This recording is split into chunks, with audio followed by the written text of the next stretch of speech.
Avant-hier, nous parlions de la précarité de la situation politique au Cameroun.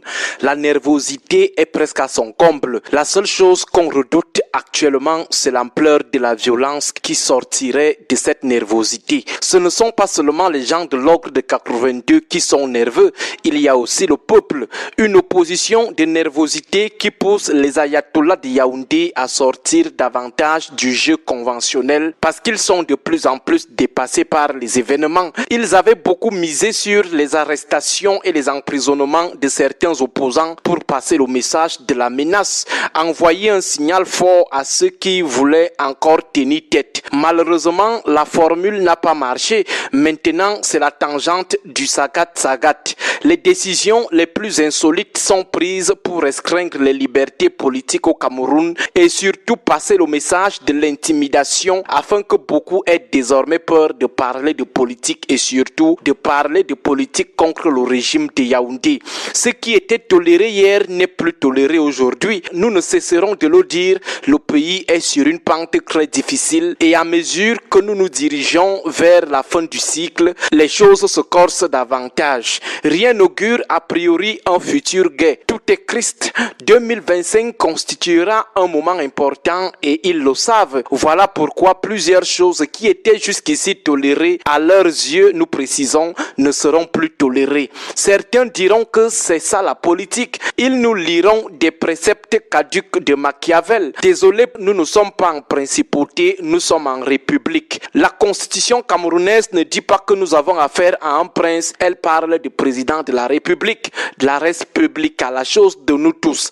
Alors qu'il nous épargne de ces pensées politiques obsolètes en République. Tous les acteurs politiques doivent observer les dispositions de la Constitution qui reconnaît la force des lois internationales ratifiées, accords, chartes ou conventions. Nous ne demandons pas aux politiciens du RDPC qui agissent parfois sous le couvert de l'État de faire plaisir aux opposants, de les aimer ou d'avoir pitié d'eux. Ce que nous leur demandons, ou si vous voulez ce que la République leur demande, c'est le respect des lois que nous nous sommes fixées qui régulent la justice et l'équité. D'ailleurs, les opposants au régime et ceux qui le dénoncent n'ont jamais mendié l'amour ou la pitié des politiciens du renouveau ou des bureaucrates de Yaoundé. Ils demandent juste le respect des lois que nous nous sommes données. Ces lois exigent le respect des droits de l'homme en tout temps et en tout lieu, quel que soit les cas, quelle que soit l'enclave. Il n'est écrit nulle part dans nos lois qu'on doit supplier l'État du Cameroun ou ses dirigeants afin que ces derniers respectent les droits de l'homme ou les libertés fondamentales. Le respect de ces lois n'est pas facultatif. Tout le monde est obligé de les respecter. Le code pénal et le code de procédure pénale camerounais sont assez prolifiques sur les modalités d'interpellation, d'arrestation ou de détention des citoyens présumés indélicats. Personne ne vous interdit d'arrêter qui vous voulez. La seule chose, c'est de le faire non pas en fonction de vos humeurs, de vos rancœurs ou de vos plaisirs, mais en fonction des dispositions des lois nationales et internationales.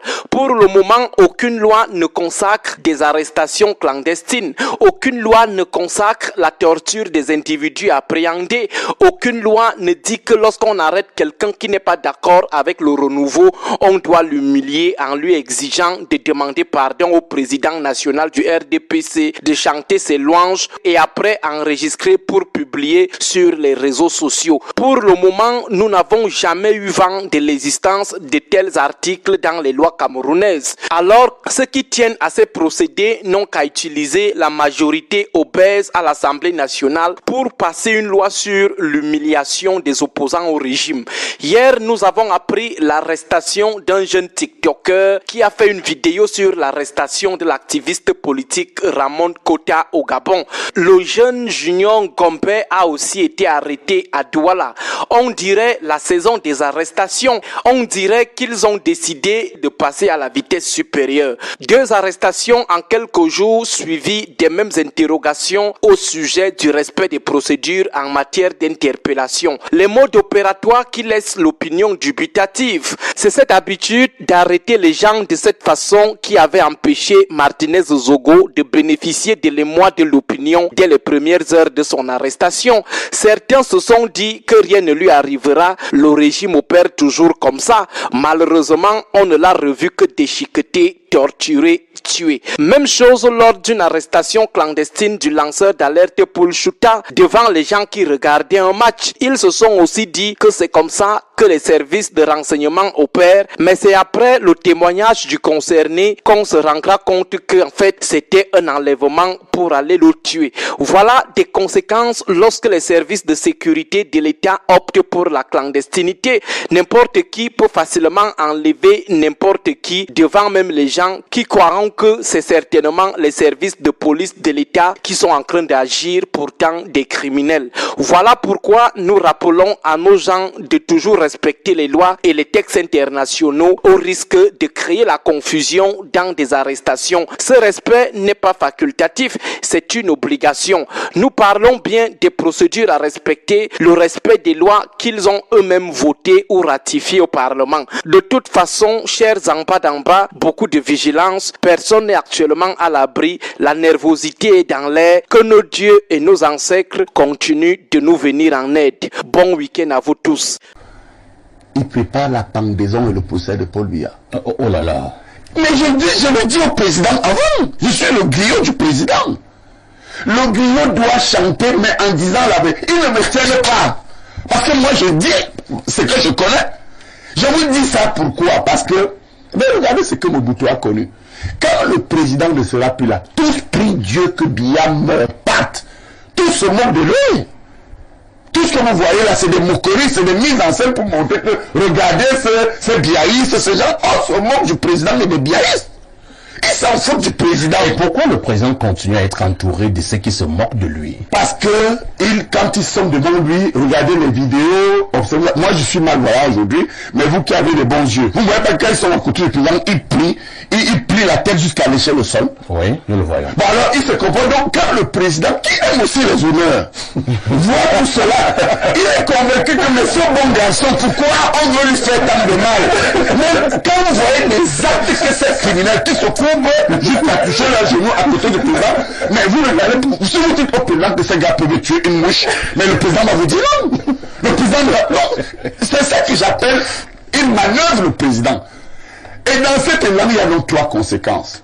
Quand Paul Biya va partir. On termine avec ces conséquences. Première conséquence, ils sont prêts à dire que quand Biya va partir, que ce monsieur était un criminel qui pouvait le résister. On avait peur qu'il nous mette en prison. Voilà ce que ces gens préparent. Deuxième conséquence. Deuxième conséquence, qui est grave quand Paul Biya va partir. Non seulement, première conséquence, ils vont l'accuser, mais deuxième conséquence, c'est eux qui tiennent les postes essentiels de l'État. C'est-à-dire que la combinaison réelle, si le président part actuellement, il dispose de beaucoup d'instruments pour nous faire très mal, y compris une guerre civile. Prenez en conscience. Moi, je n'aime pas les petits débats où on a... Je peux faire un débat intellectuel, mais je parle pour la société. Troisième conséquence, ils sont conscients que pour se maintenir au pouvoir, et je le dis dans mon livre, le président a procédé à des manœuvres communautaristes complexes. J'illustre. Mais les alliés du président dans le Grand Nord, Belbouba et Magari ne sont pas du RDPC. Issa Churuma n'est pas du RDPC. Anta Kazagé qui est mort et l'ONU ne sont pas du RDPC et Moustapha Amadou. Donc le Nord n'est plus là. Les nordistes ont une coopération de pouvoir avec le président. Mais vous ne voyez pas le danger. Ils attendent que le président parte. Si Paul Biya part, vous n'allez pas reconnaître le Grand Nord. Parce qu'ils sont fâchés. Parce qu'ils ne parlent pas, mais personne parmi eux, ces gars que moi je côtoie, c'est là mon séjour, la galère était bien. Ils se disent, laissons qu'ils terminent. On a éliminé une bonne partie de nos élites en 84. Aïdjo Sonko n'est pas rentré. Laissons que Biya parte. Certains vous disent même en privé que les gens du Sud prient Dieu qu'on garde le plus longtemps vivant Paul Biya. Parce qu'après lui, ils vont voir de quel bon on se chauffe. Et puis, donc, dans ces mêmes conséquences... Il y a une revanche ou bien une vengeance qui se fait. Pas une vengeance, un mécontentement réel. Parce que ceux qui ont le plus volé, qui ont foutu la merde partout, ce sont les ressortissants malheureusement du Grand Sud. Et dans le dernier élément que je vous évoque, communautariste, parce que je vous demande dans ce troisième et dernier élément de la Paul Biya, que le Cameroun va imploser. Aujourd'hui, les Bamileke ne sont plus avec nous. Contrairement, et les gens n'aiment pas qu'on parle de ça. Les Bamileke sont avec qui? Je félicite les Bamileke parce que si vous avez quelqu'un au RDPC qui vient vous dire que le MSC n'est pas assis majoritairement à l'ouest, n'est pas majoritairement assis à Douala où Kamtou nous a battus, y compris le président de la République aux élections. Ah bon? Mais il a eu 70%. Dans les 15% du centre-sud, vous invitez parfois des gens qui font du bavardage inutile. Moi, je vous parle des choses où le gars qui est à Nubel, le gars qui est à Mora, le gars qui est à Maroua, il comprend ce que je dis. Je vous dis que à Douala, quand tu as eu 70%, là c'est 15%. Quand tu as battu le président en Konsamba, et quand tu as bien battu le président dans les 7 départements du Grand Ouest. Et dans ce Grand Ouest, personne ne peut vous dire ça, pas me Sanganyamding sur un plateau. L'autre côté du Nil est ancré dans le communautarisme avec l'UDC. Merci beaucoup. Donc vous voyez donc quand vous faites dans une nation, on va la comprendre, professeur. Vous m'empêchez de chuter. Je vous assure vraiment. Si vous voulez, je mettrai des contraintes de censure. Vous avez les contraintes de temps, mais les téléspectateurs, c'est légal. Allons-y. Ou c'est vous, ou c'est eux. Qu'est-ce que vous voulez? La force de votre chaîne de gérer. Chutier. Bon, je chute donc. Je suis d'accord, parce que c'est la discipline de la télévision. Oui.